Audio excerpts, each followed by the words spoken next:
nice birds in the background I can hear. Can you hear them? Hey, everybody. Welcome back to Five Boys in a Business podcast, where we talk about the business, our family, and the many shenanigans involved. You can always check out the podcast on any of the podcast channels, so iTunes, Spotify, and usually we're live every Monday around 10:30 or so. So I'm Emily King, and I'm Richie King. And we have a special guest today. You want to introduce him? Randy Sorrell is our special guest today, and Randy is Ta-da! Ta-da!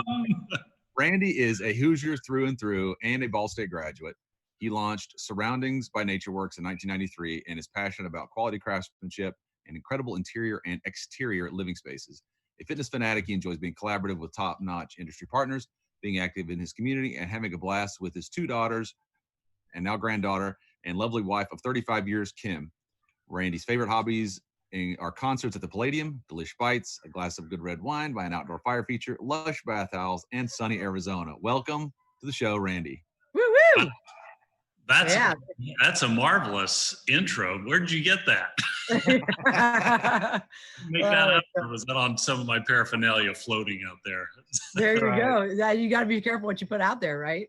Right. And full disclosure about Randy, he was our neighbor for about 13 years, 12 years, something. Yeah. So if you hear some inside jokes being bantered about, that's what that is. So yes, we were neighbors for several emergency room visits for the boys. Oh yeah. Yes. Lots of stitches. Oh yeah. Yeah, your stitches. That's right. Yeah, exactly. Stitches, and then a handful every month of us taking our dog over to Emily. Hey, there you go. What's wrong with her? And by the way, here's a bottle of wine to say thanks. Yeah. Right. Right. No, it was mutual. Yeah, absolutely. So tell us about your business. How did you get started? That's a broad question. Yes. So, we lived in Dallas for a dozen years, and I owned an employee benefit agency down there, sold that business to a subsidiary of Blue Cross and Blue Shield, wanted to get back home to Indiana and could do whatever I wanted to do for a living. So I turned my passion into my profession. There you go. It was 27 years ago. My goodness. Oh, and the good news is it's still my passion. Dig it. Having a ball most of the time.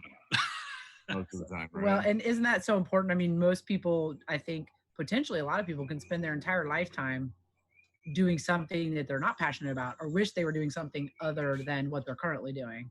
And that does make or lead to longevity, don't you think, if you're passionate about what you're pursuing or what you're doing? Oh, without a doubt. I think that perhaps hadn't connected this before, but perhaps that's one of our greatest similarities, because I know you guys just live, eat, breathe animals and veterinary clinic stuff. And, so we've got that. We're fortunate, incredibly fortunate, to be able to do what we love to do for a living. Yeah, absolutely.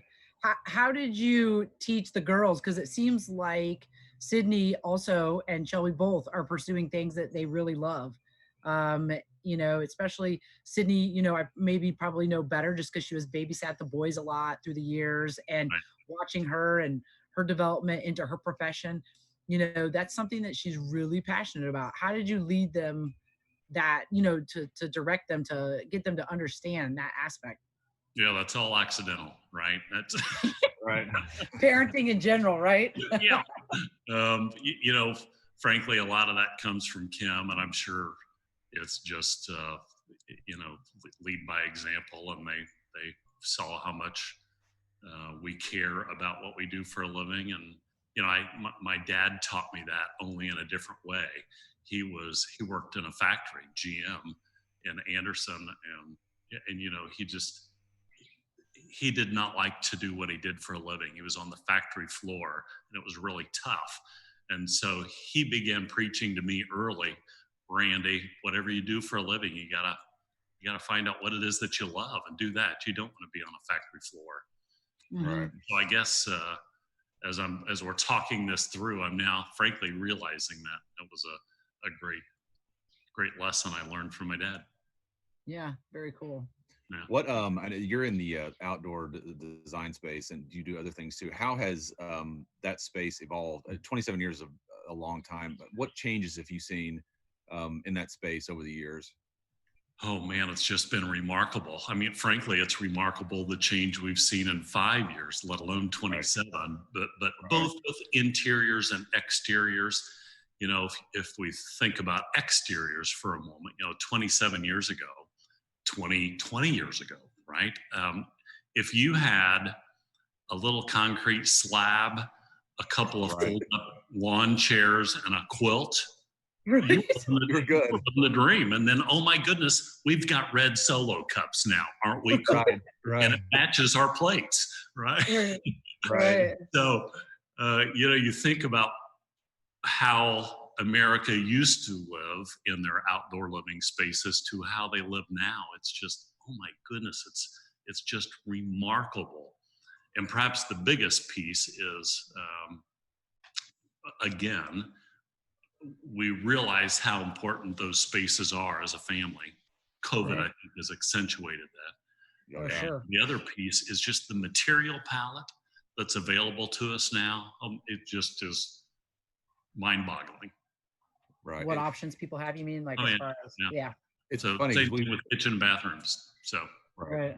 Right. There are some, I know, I mean, years ago, my parents, you would go to the quarry and get gravel, and now that's basically all they sold was gravel. And now you can go to those places and get all kinds of things. Oh yeah. So, the diversity in the product offering, I agree, is it's been broadened a lot over the years. What is it though about human nature that people want to develop those spaces? Like, why is it that now people want to, put money into?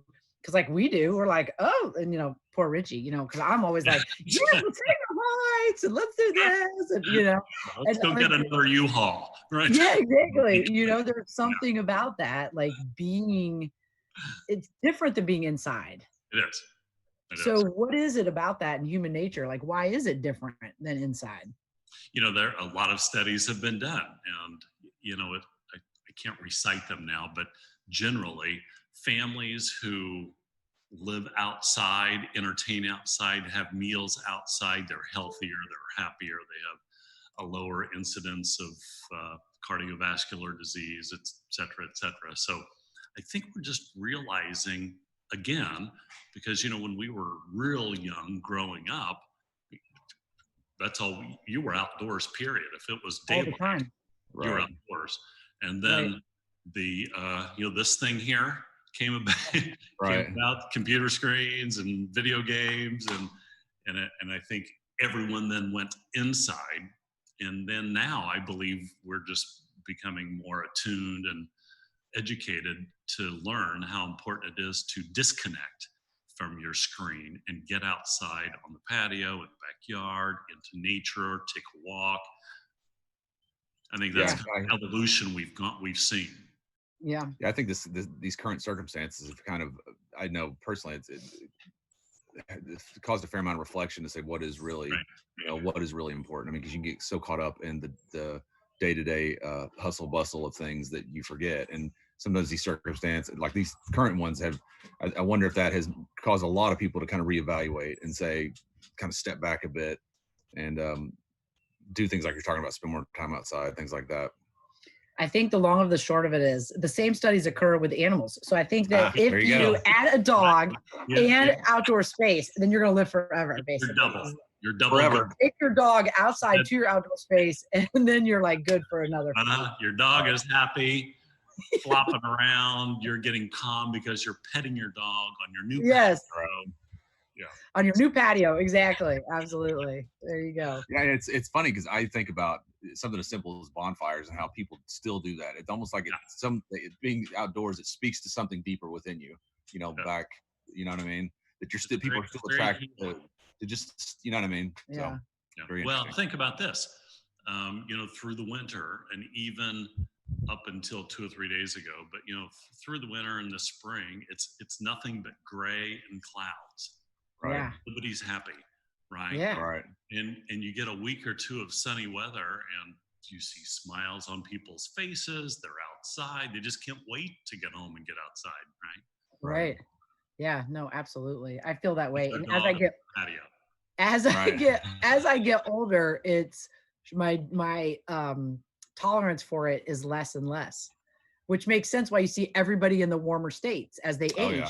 yeah. You know, and there must be something where it's like, okay, we have less tolerance for that as we get older. I don't know.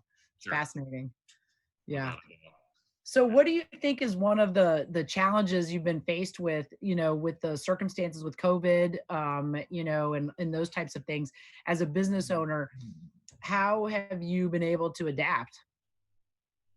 Yeah, interesting. And you know, you think about both of us, we've survived a lot in our businesses. You know, first of all, we made it past that first 5-year trial where most businesses failed, made it through that, survived 9/11. You know, that was a incredibly unique set of circumstances.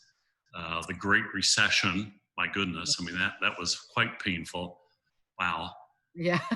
And now here we are with the pandemic, COVID, and it's like a culmination of all those things together.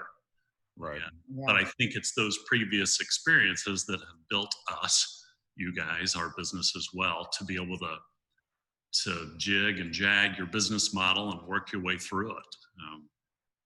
But you know, it's shocking how promptly it impacted our business. You know, particularly the interior business. It just stopped. Kind Right. of like the restaurants. I mean, it just fell off a cliff. Okay. Yeah. Now it's picking back up again, and people are wanting us to get out and restart kitchen and bath projects, wearing our Right. masks, and you know, implementing all of those sort of things. The exterior business, interestingly, took a pause for a couple of weeks, and then it just took off. Yeah. Homeowners we're having these discussions, Richie. They're telling us we want to get outside, particularly now. How soon can you get here? Yes, you can. Let's move forward on this project, right? I mean, it's there's a hunger. Right. Oh, I bet. Yeah. And you mentioned it earlier. There's a different level of gratitude. Sure. Yeah. Yeah, I think you've seen that. I know whenever I've been to Lowe's, I mean, it just seems like that time off, people have really jump started, you know, projects, outdoor projects, just projects in general, you know, to get things done. And so I know that whenever I've been to Lowe's, it's packed. Oh, it's way insane. More so than Yeah. It is. Should have bought stuff at Lowe's. So. Well, and I think there's some like for me, like when I'm working on a project, if I'm going to do something or working on something myself, as simple as like cleaning and painting something, even, you know, furniture or whatever I'm doing, there's some satisfaction in the start, what it looks like in the beginning and in the end. And having that feeling during all these circumstances is a way of fighting that being pulled to the other side, you know? Yeah. And so I think people are like, okay, well, yeah, this is going on, but I'm going to feel good about this. Yes. You know, yes. this. I can paint my bedroom. Yeah. Right. I can update my closet, put in new shelves. I can DIY it. Right. Yeah. And it gives you a sense of accomplishment, and you know that you're making progress through this pandemic. Yeah. Very weird. Yeah. I mean, these times have offered so much darkness. I think that, to your point, you can do things that offer a little bit of light. Well, we saw like ridiculous number of puppy adoptions. Oh yeah.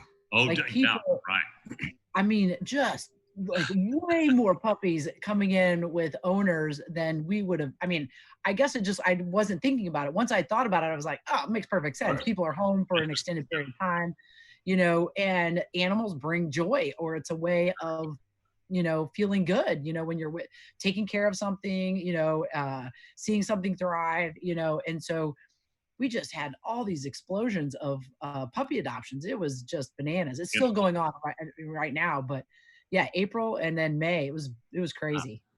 Well, I've read that the Hamilton County Humane Society and a couple of the others, I mean, their numbers are off the charts for adopting pets. So that's cool. Yeah, it's very cool. Yeah. That'll help your business, won't it? Yeah, exactly. We were all laughing because all these puppies get adopted and then they're home with their owners for extended periods of time. And then people are going to have to go back to school and work. And the puppies are going to be like, ah, they're all going to freak out. So yeah, about 8 weeks, we're going to have a gazillion phone calls about separation anxiety. So Yeah, both from the humans and the dogs, right? Separate. exactly. Trazodone for everyone. It's just going to be. So Randy, Surroundings, tell us a little bit. We've talked a little bit about it already, but what do you, if someone asks you what does Surroundings offer its clientele, what would you tell them? We listen. Okay. If you want the ordinary, don't call us.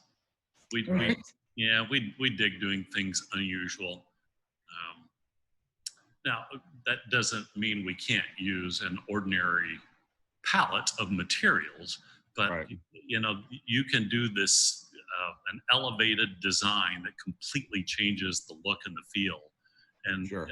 and end up with the same cost that you would pay for ordinary. Right. So that's cool. I think it's crazy though, funny how often myself or Bill and I are out at a homeowner's project and we're quiet. We're just listening, and I would say 25% of the time the homeowners will say, "Aren't you going to tell us what to do?" Not yet. I mean, we're just absorbing. We're sponging. Right. I need to know. Right. We want to get to know you. We want to know how you're going to live. Who's going to live here? What do you like to do? Do you have kids that play soccer? Do you have a dog with a disability? We need to build ramps, or there's just so much that goes into it. Yeah, absolutely. Yeah. How many designers do you guys have? Just two of us, and then we have a couple of people that we bring in when we need them. Yeah. Cool. Yeah. Okay.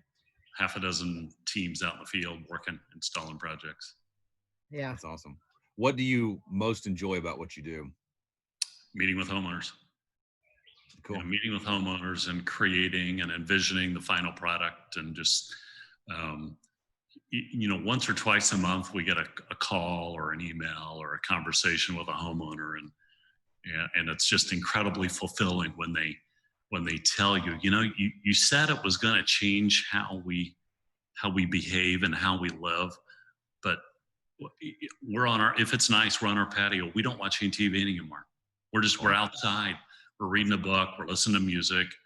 Our wine budget has gone off the charts. Yeah, exactly. Right. But we hear those conversations, and it just brings a great deal of joy, satisfaction. Yeah, because you're improving the life of someone else, right? Yeah. So right. I mean, that's really cool. That's kind of like what your primary objective is. Pretty much when you go in is you're improving the life of someone else, and that is another similarity that we have in that our mission every day for us is the same thing. Whose life are you going to make better today? We use the vehicle of veterinary medicine. You use the vehicle of interior and exterior design. Yeah, exactly. Yeah. Yeah, which I think leads people to success. Sure. I mean, because you're operating under a different umbrella in terms of what your objectives are. And I think that there's an internal compass, I think, that's leading us, and so I think it's really special because when you can find those businesses that operate that way, I think it's really cool. And it never ends too. I think that, whenever you have that deeper kind of meaning and deeper mission that you talk about, that it's perpetual. It's never, if your goal is to make loans or whatever, I mean, at some point there's an end point, is making people's lives better. Right. Never really. So when you go into your shop, your clinic, you can tell that your staff is equally driven and passionate about what they do for a living, and that comes through. Yeah, well, thank you. That means a lot. Yeah. We've found if we bring in a new team or a new person out in the field, that if they don't have that similar passion, they don't last very long. Right? Sure. How long would you say that somebody in your business, because I have a theory of my own, how long do you say somebody can fake it before they either quit or maybe don't have them back? What do you think is the duration of time somebody can fake it? Our guys will know within a day or two.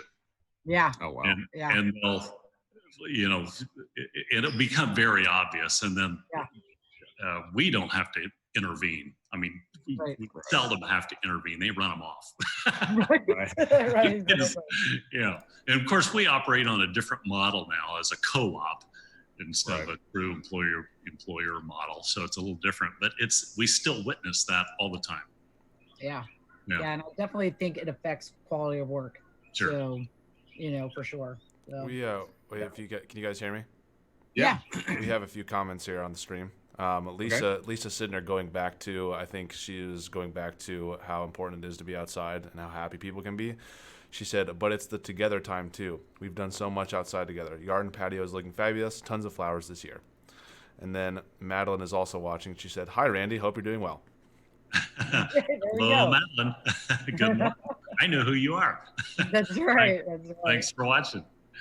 Yeah.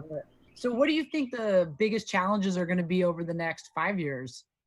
How do you position yourself over the next 5 years to continue to be successful, do you think?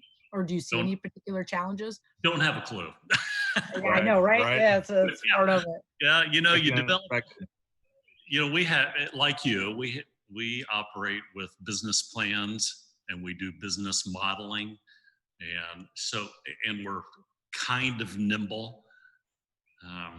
So that does give us some flexibility. Mm-hmm.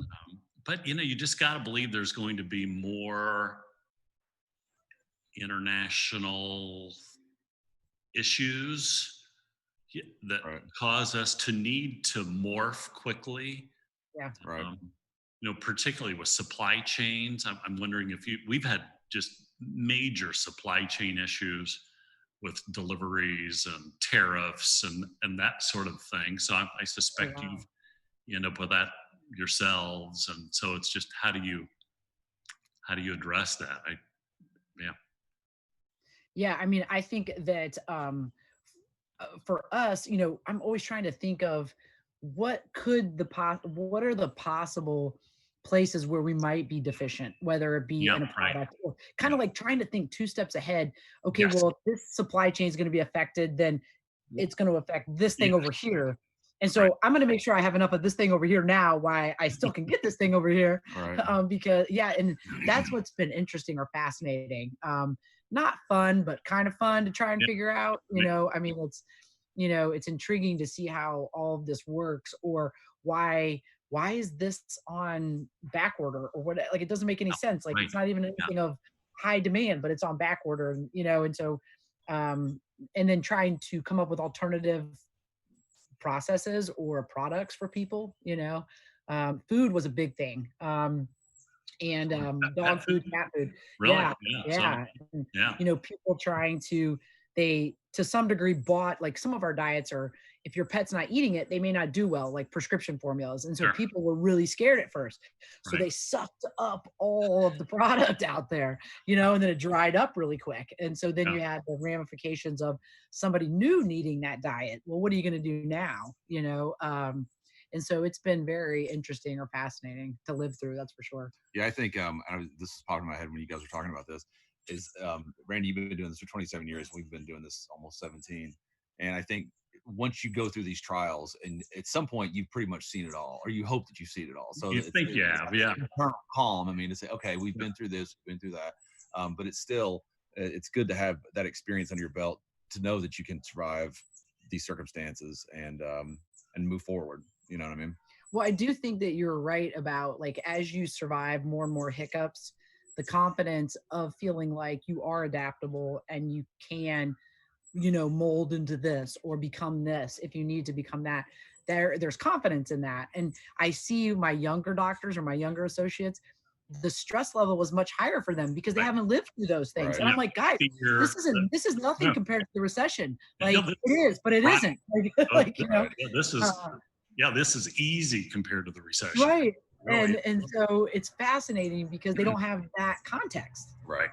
To know that it's going to be okay. It's fine if we are smart and we take care of each other, we take care of the business, we do things like we're supposed to, we take care of the clients, it's going to be fine. And so it was interesting to watch the younger kids and the younger staff manage that. And I think they all really learned a lot from the whole experience, or that 6 or 8 weeks where we kind of made adjustments and whatnot, and what they were able to survive, and that they weren't wilting flowers, and Right. anxiety didn't do them in, and they Right. survived. They And survived. Yeah.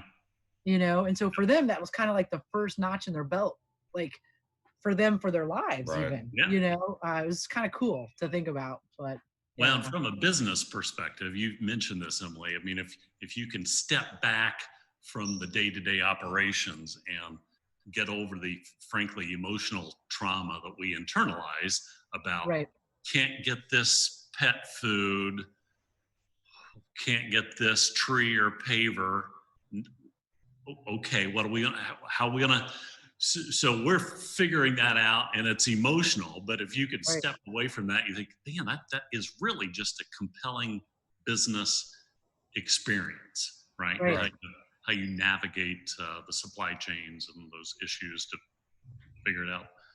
Yeah, Yeah, I think in our case, we looked at it more as an opportunity through hardship, and say what are maybe we not doing great that we could be better at. Yeah. I mean, what do we need to do to adapt and overcome and come out stronger on the other side. Sorry, there's a loud boat in the background. I don't know what that is. Helicopter, boat. I don't know. Yeah, well, you're able to do that because you're just smart and very good, right? Be able to try to find good and figure out.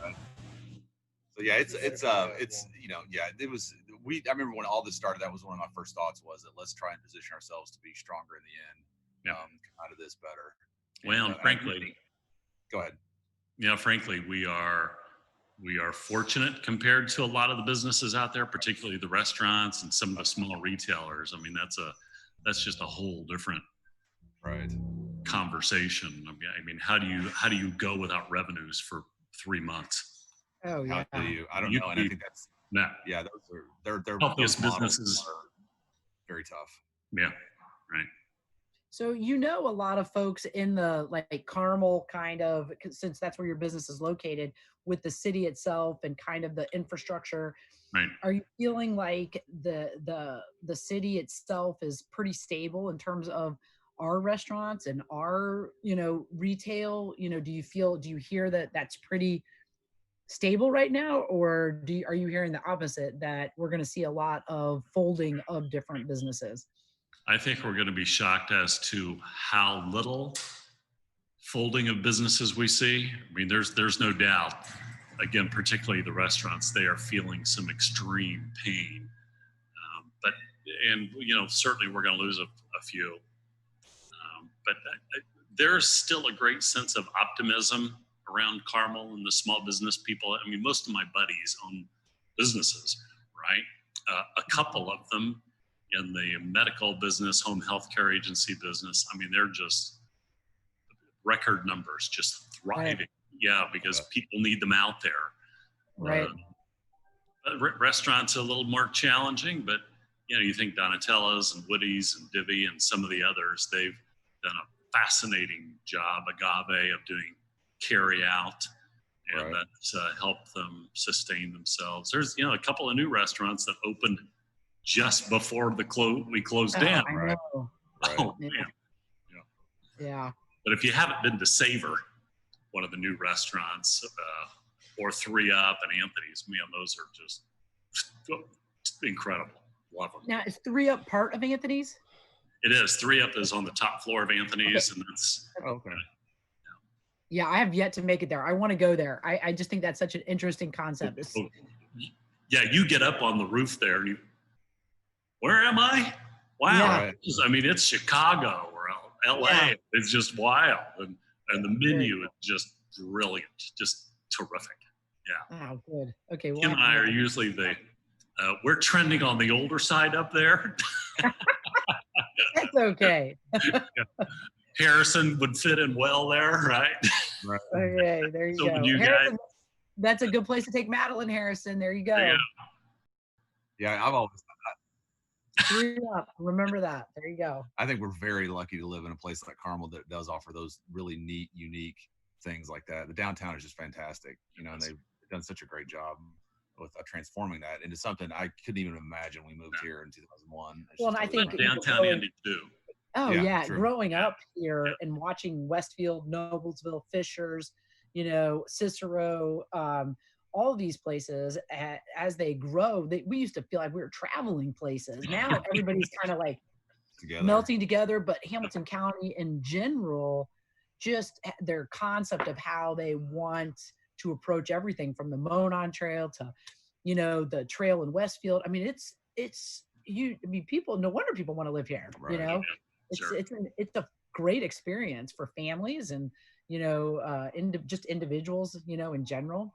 And dogs. And dogs. Right. And That's dogs. right. That's That's right. And cats. Because Lisa has cats. I have to give a shout out to Lisa. She has cats. Okay, So I remember we moved here or moved to Carmel in 2001, really liking it, and I just continue to really enjoy living there. So yeah. So let's Yeah. Do you have anything else? No, I think. Is that it? Yeah. Do you want to ask him? Okay, Randy. Well, first of all, we'd like.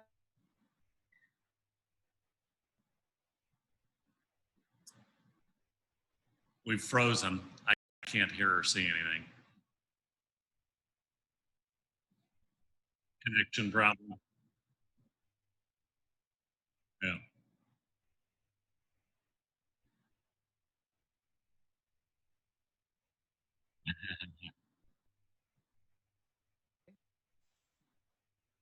Hey. There we go. Yeah. Sorry about that, Harrison. Oh, IT. There we go. Could you hear me talking or not? No.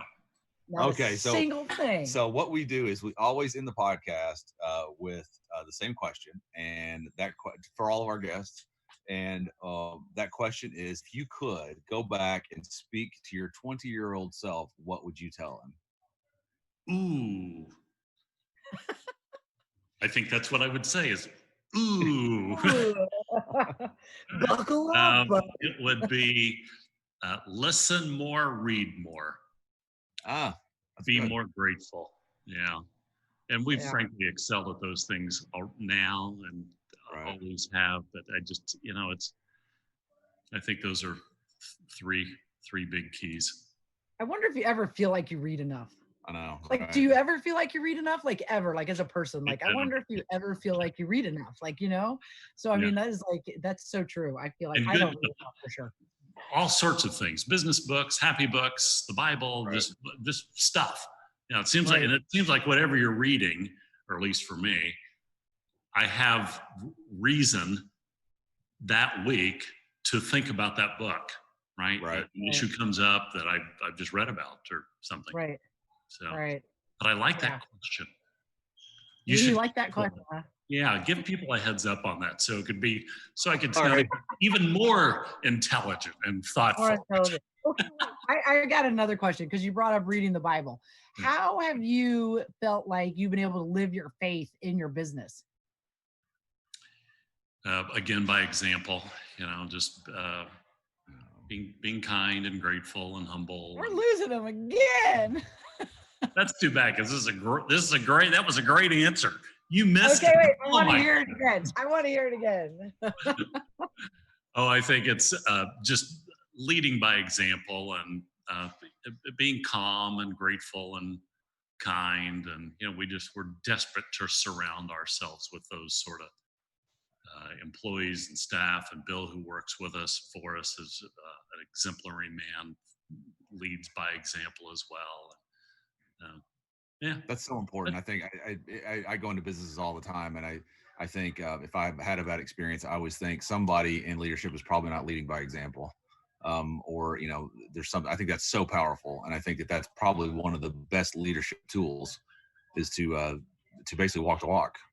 It's one thing to say it; it's another to live it. So, well, not all of our clients are thrilled. I mean, we're human. We mess up every once in a while, and it's how you respond to that. Right. I think that makes a big difference. So we desperately try to respond correctly.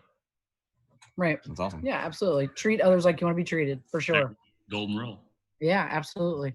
Well, I'd like to thank you for being on the podcast today. It's always a joy to talk to you and Kim and your girls. And I just want to say thank you. Richie wants to, say thank you. Thanks. Thanks. No, we really enjoy it. Hey, thanks, The Richie. last Yeah. Thanks, Richie.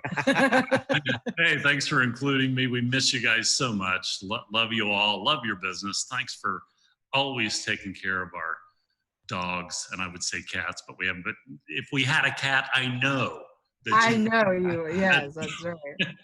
That's right. Absolutely. All right. Well, we'll cut it off here. Thanks All right. everybody for watching. Five guys, five boys, Five guys guys. now. They're really becoming guys, not boys anymore. They're not Well, boys. actually, 5 minute business. 5 minutes of business. We'll right. see you next Monday at 10:30. And don't forget, you can check us out on any of the podcast channels, iTunes, Spotify. And if you're craving some ASBC merch, check out asbcmerch.com. All right, everybody. We'll see you next time. All right. Happy trails. Thanks, Randy. See you guys.